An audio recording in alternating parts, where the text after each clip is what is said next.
ਬਿਸਮਿल्लाहिर्रहमानिर्रहीम अस्सलाम वालेकुम। देसी टीवी यूएसए ਤੋਂ ਪੰਜਾਬੀ ਦੀ ਖਬਰਾਂ ਦੇ ਨਾਲ ਮੈਂ ਅਨਾਦਿਆ ਰਾਜਪੂਤ।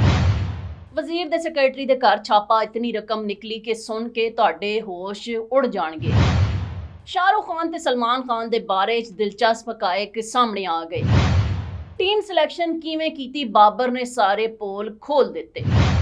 ਭਾਰਤ ਵਿੱਚ ਇੱਕ ਵਜ਼ੀਰ ਦੇ ਸੈਕਟਰੀ ਦੇ ਘਰ ਤੇ ਇਨਫੋਰਸਮੈਂਟ ਡਾਇਰੈਕਟੋਰੇਟ ਦੇ ਛਾਪੇ ਦੇ ਬਾਅਦ ਉੱਥੋਂ ਮਿਲਣ ਵਾਲੀ ਰਕਮ ਨੂੰ 6 ਮਸ਼ੀਨਾਂ ਦੀ ਮਦਦ ਤੋਂ ਗਿਣਨ ਤੇ 17 ਘੰਟੇ ਤੋਂ ਵੀ ਜ਼ਿਆਦਾ ਵੇਲਾ ਲੱਗ ਗਿਆ। ਭਾਰਤੀ ਮੀਡੀਆ ਰਿਪੋਰਟ ਦੇ ਮੁਤਾਬਕ ਇਨਫੋਰਸਮੈਂਟ ਡਾਇਰੈਕਟੋਰੇਟ ਦੇ ਹੁਕਾਮ ਨੇ ਰਿਆਸਤ ਝਾਰਖੰਡ ਦੇ ਵਜ਼ੀਰ ਬਰਾਏ ਦਹੀ ਤਰੱਕੀ ਆਲਮਗੀਰ ਆਲਮ ਦੇ ਪਰਸਨਲ ਸੈਕਟਰੀ ਸੰਜੀਵ ਲਾਲ ਦੇ ਘਰ ਤੇ ਛਾਪਾ ਮਾਰਿਆ। ਇਹ ਛਾਪਾ ਝਾਰਖੰਡ ਦੇ ਮਹਿਕਮਾ ਦਹੀ ਤਰੱਕੀ ਦੇ ਚੀਫ ਇੰਜੀਨੀਅਰ ਵਰਿੰਦਰਾ ਰਾਮ ਦੀ ਗ੍ਰਿਫਤਾਰੀ ਦੇ ਬਾਅਦ ਮਾਰਿਆ ਗਿਆ, ਜਿਨ੍ਹਾਂ ਨੂੰ ਮੁਬੈਨਾ ਮਨੀ ਲਾਂਡਰਿੰਗ ਦੇ ਇਲਜ਼ਾਮ ਵਿੱਚ ਗ੍ਰਿਫਤਾਰ ਕੀਤਾ ਗਿਆ ਸੀ। ਭਾਰਤੀ ਮੀਡੀਆ ਰਿਪੋਰਟ ਦੇ ਮੁਤਾਬਕ ਹੁਕਾਮ ਨੇ ਇਨਫੋਰਸਮੈਂਟ ਡਾਇਰੈਕਟੋਰੇਟ ਸੰਜੀਵ ਲਾਲ ਦੇ ਘਰ ਤੋਂ ਬਰਾਮਦ ਕਰੰਸੀ ਗਿਣਨ ਲਈ ਨੋਟ ਗਿਣਨ ਵਾਲੀ 6 ਮਸ਼ੀਨਾਂ ਦਾ ਇਸਤੇਮਾਲ ਕੀਤਾ ਤੇ ਨੋਟਾਂ ਦੇ ਗਿਣਨ ਵਿੱਚ 17 ਘੰਟੇ ਲੱਗ ਗਏ।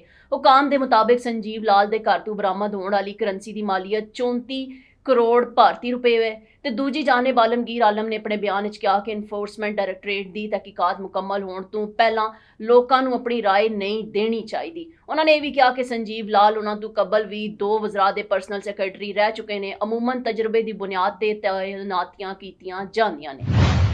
ਅਦਾਕਾਰਾ ਪ੍ਰੀਤੀ ਜ਼ੰਟਾ ਨੇ ਸ਼ਾਹਰੁਖ ਖਾਨ ਤੇ ਸਲਮਾਨ ਖਾਨ ਦੇ ਨਾਲ ਆਪਣੇ ਕੰਮ ਦੇ ਤਜਰਬੇ ਤੇ ਸ਼ਖਸੀਅਤ ਤੋਂ ਮੁਤਾਲਿਕ ਦਿਲਚਸਪ ਹਕਾਇਕ ਵੀ ਦੱਸ ਦਿੱਤੇ। ਪ੍ਰੀਤੀ ਜ਼ੰਟਾ ਅਕਸਰ ਆਪਣੇ ਮਦਾਵਾਂ ਤੋਂ ਗੱਲਬਾਤ ਕਰਦਿਆਂ ਹੋਇਆਂ ਉਹਨਾਂ ਦੇ ਦਿਲਚਸਪ ਸਵਾਲਾਂ ਦੇ ਜਵਾਬ ਦੇਣ ਤੋਂ ਨਹੀਂ ਹਿਚਕਚਾਉਂਦੀਆਂ, ਜਿਸ ਦੀ ਮਿਸਾਲ ਉਹਨਾਂ ਦੇ ਮਦਾਵਾਂ ਦੇ ਨਾਲ ਸੋਸ਼ਲ ਮੀਡੀਆ ਤੇ ਹਾਲੀਆ ਸਵਾਲਾਂ ਤੋਂ ਜਵਾਬ ਦਾ ਸੈਸ਼ਨ ਸੀ। ਇਸ ਦੌਰਾਨ ਮਦਾ ਨੇ ਸ਼ਾਹਰੁਖ ਖਾਨ ਦੇ ਨਾਲ ਕੰਮ ਦੇ ਤਜਰਬੇ ਤੋਂ ਮੁਤਲਕ ਸਵਾਲ ਕੀਤਾ ਤੇ ਪ੍ਰੀਤੀ ਜ਼ੰਟਾ ਦਾ ਕਹਿਣਾ ਸੀ ਕਿ ਸ਼ਾਹਰੁਖ ਟੈਲੈਂਟ ਦੇ ਪਾਵਰ ਹਾਊਸ ਨੇ ਤੇ ਇਹ ਅਜਿਹੇ ਅਦਾਕਾਰ ਨੇ ਜਿਸ ਦੇ ਨਾਲ ਕੰਮ ਕਰਦਿਆਂ ਮਜ਼ਾ ਆਉਂਦਾ ਹੈ। ਉਹਨਾਂ ਨੇ ਸ਼ਾਹਰੁਖ ਤੋਂ ਮੁਤਲਕ ਦੱਸਿਆ ਕਿ ਉਹ ਆਪਣੇ ਸਾਥੀ ਅਦਾਕਾਰਾਂ ਨੂੰ ਹਮੇਸ਼ਾ ਪੁਰਜੋਸ਼ ਰੱਖਦੇ ਨੇ।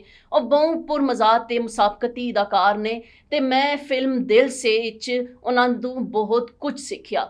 ਜਦ ਉਹਨਾਂ ਤੋਂ ਸਵਾਲ ਕੀਤਾ ਗਿਆ ਕਿ ਦੁਬਾਰਾ ਸ਼ਾਹਰੁਖ ਦੇ ਨਾਲ ਕੰਮ ਕਦ ਕਰਨਗੀਆਂ, ਇਸੇ ਦੌਰਾਨ ਸਲਮਾਨ ਖਾਨ ਤੋਂ ਮੁਤਲਕ ਮਦਾ ਨੇ ਸਵਾਲ ਕੀਤਾ ਤੇ ਪ੍ਰੀਤੀ ਜ਼ੰਟਾ ਦਾ ਕਹਿਣਾ ਸੀ ਕਿ ਸਲਮਾਨ ਖਾਨ ਦਾ ਦਿਲ ਸੋਨੇ ਦਾ ਹੈ ਕਿ ਬਾਸਲਾਹੀਅਤ ਤੇ ਮਿਹਨਤੀ ਅਦਾਕਾਰ ਹੋਣ ਦੇ ਨਾਲ ਸਭ ਤੋਂ ਵਫਾਦਾਰ ਦੋਸਤ ਵੀ ਨੇ। ਸਲਮਾਨ ਦੇ ਬਾਰੇ 'ਚ ਪ੍ਰੀਤੀ ਜ਼ੰਟਾ ਦਾ ਕਹਿਣਾ ਸੀ ਕਿ ਬਾਲੀਵੁੱਡ ਦੇ ਸੁਲਤਾਨ ਦੀ ਹਿੱਸੇ ਮੂਸੀਕੀ ਇੰਤਹਾਈ ਉਮਦਾ ਹੈ। ਖਿਆਲ ਰਵੇ ਕਿ ਪ੍ਰੀਤੀ ਜ਼ੰਟਾ ਸ਼ਾਹਰੁਖ ਖਾਨ ਦੇ ਨਾਲ ਫਿਲਮ ਦਿਲ ਸੇ, ਕਲ ਹੋ ਨਾ ਹੋ, ਵੀਰ ਜ਼ਾਰਾ ਔਰ ਕਭੀ ਅਲਵਿਦਾ ਨਾ ਕਹਿਣਾ ਜਿਹੀ ਹਿੱਟ ਫਿਲਮਾਂ ਵਿੱਚ ਕੰਮ ਕੀਤਾ। ਦੂਜੀ ਜਾਨਿਬ ਸਲਮਾਨ ਖਾਨ ਦੇ ਨਾਲ ਪ੍ਰੀਤੀ ਜ਼ੰਟਾ ਹਰ ਦਿਲ ਜੋ ਪਿਆਰ ਕਰੇਗਾ, ਚੋਰੀ ਚੋਰੀ, ਚੁਪਕੇ ਚੁਪਕੇ ਜਿਹੀਆਂ ਕਾਮਯਾਬ ਫਿਲਮਾਂ ਵਿੱਚ ਜਲਵਾਗਰ ਹੋਈਆਂ ਸਨ।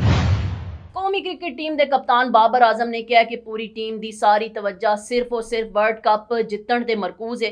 ਮਾਜ਼ੀ 'ਚ ਜੋ ਹੋਣਾ ਸੀ ਉਹ ਹੋ ਗਿਆ, ਕੌਮ ਨੂੰ ਇਸ ਵਾਰ ਵਰਲਡ ਕੱਪ ਦਾ ਤੋਹਫਾ ਦੇਵਾਂਗੇ। ਕੌਮੀ ਕ੍ਰਿਕਟ ਟੀਮ ਦੇ ਕਪਤਾਨ ਬਾਬਰ ਆਜ਼ਮ ਨੇ ਇਸ ਯਕੀਨ ਤੇ ਇਤਮਾਦ ਦਾ ਇਜ਼ਹਾਰ ਵਰਲਡ ਕੱਪ 2024 ਲਈ ਮੁੰਤਖਬ ਕਰਦਾ ਟੀਮ ਦੇ ਹਵਾਲੇ ਤੋਂ ਕੀਤੀ ਗਈ ਪ੍ਰੈਸ ਕਾਨਫਰੰਸ ਵਿੱਚ ਕੀਤਾ। ਕਪਤਾਨ ਨੇ ਕਿਹਾ ਕਿ ਪਿਛਲਾ ਵਰਲਡ ਕੱਪ ਨਹੀਂ ਜਿੱਤ ਸਕੇ ਸਨ, ਲੇਕਿਨ ਉਹ ਮਾਜ਼ੀ ਸੀ ਜੋ ਗੁਜ਼ਰ ਗਿਆ, ਮਗਰ ਇਸ ਵਾਰ ਯਕੀਨ ਹੈ ਕਿ ਟਰਾਫੀ ਲੈ ਕੇ ਆਵਾਂਗੇ। ਪੂਰੀ ਟੀਮ ਦਾ ਫੋਕਸ ਇਸ ਗੱਲ ਤੇ ਵੇ ਕਿ ਕਿਸ ਤਰ੍ਹਾਂ ਇਹ ਵਰਲਡ ਕੱਪ ਜਿੱਤ ਕੇ ਲੈ ਕੇ ਆਵਾਂ। ਬਾਬਰ ਆਜ਼ਮ ਨੇ ਕਿਹਾ ਕਿ ਟੀਮ ਸਿਲੈਕਸ਼ਨ ਮੈਰਿਟ ਤੇ ਹੋਈ ਹੈ। तमाम ਸਿਲੈਕਟਰਸ ਨੇ ਤਵੀਲ ਬਹਿਸ ਮੁਬਾਹਿਸੇ, ਬਾਮੀ ਮਸ਼ਾਵਰਤ ਤੇ ਇੱਕ ਖਿਲਾੜੀ ਦੀ ਪਰਫਾਰਮੈਂਸ ਨੂੰ ਵੇਖਦਿਆਂ ਹੋਇਆਂ ਟੀਮ ਦੀ ਸਿਲੈਕਸ਼ਨ ਕੀਤੀ ਹੈ। ਕੌਮੀ ਟੀਮ ਦੇ ਕਪਤਾਨ ਨੇ ਕਿਹਾ ਕਿ ਪੀਸੀਬੀ ਦੇ ਚੇਅਰਮੈਨ ਮੋਹਸਿਨ ਨਕਵੀ ਵੀ ਵਰਲਡ ਕੱਪ ਦੀ ਤਿਆਰੀਆਂ ਦੇ ਹਵਾਲੇ ਤੋਂ ਗੱਲਬਾਤ ਕਰਦੇ ਨੇ ਤੇ ਟੀਮ ਨੂੰ ਇਤਮਾਦ ਦੇ ਰਹੇ ਨੇ। ਬਾਬਰ ਆਜ਼ਮ ਨੇ ਟੀਮ ਦੀ ਸਿਲੈਕਸ਼ਨ ਤੇ ਗੱਲਬਾਤ ਕਰਦਿਆਂ ਹੋਇਆਂ ਕਿਹਾ ਕਿ ਹਾਰਿਸ ਰਊਫ ਨੇ ਬਹੁਤ ਜਲਦੀ ਰਿਕਵਰ ਕੀਤਾ ਹੈ। ਇਹ ਖੁਸ਼ਾਇੰਦ ਗੱਲ ਹੈ। ਹਾਰਿਸ ਰਊਫ ਨੇ T20 'ਚ ਬਿਹਤਰੀਨ ਪਰਫਾਰਮੈਂਸ ਦਿੱਤੀ ਹੈ। ਟੀਮ ਦੇ ਓਪਨਰਸ ਦੇ ਹਵਾਲੇ ਤੋਂ ਬਾਬਰ ਆਜ਼ਮ ਨੇ ਕਿਹਾ ਕਿ ਮੇਰਾ ਤੇ ਮੁਹੰਮਦ ਰਿਜ਼ਵਾਨ ਲਈ ਖੇਡਣ ਦਾ ਤਰੀਕਾ ਮੁਖਤਲਿਫ ਹੈ।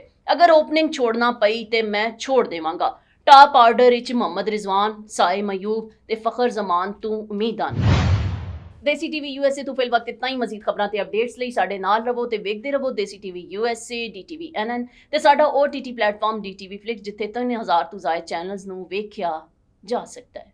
पायल में गीत है छम छम के, लाग चले री गुरी थम थम के, की महफिल जवान है, हंसी है, तू तो नहीं है तो दीवाना बनाना है तो दीवाना बन बना दे।